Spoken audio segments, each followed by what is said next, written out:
What's up guys, it's me Geek. So here are the font and display size. Go to the setting, go to the display, click the where's the advanced, and from here you can set it like it's on the default. Let me make it smaller. Now you can see everything has become smaller. Let me make large.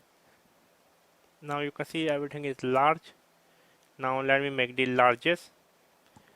Now you can see everything is largest, but I like setting in the default. Now what are the display size? Let's make it smaller. Everything is small now, you see. Let me put on the large. Now it's on the large, as you can see. Okay, now let me put on the larger. Now it's on the larger. Okay, now let me put on the largest. Yes, the largest. Now as you can see, it's on the largest. To be honest with you, I like the default. So this was the font and display size. It was me, Jimmy. Subscribe.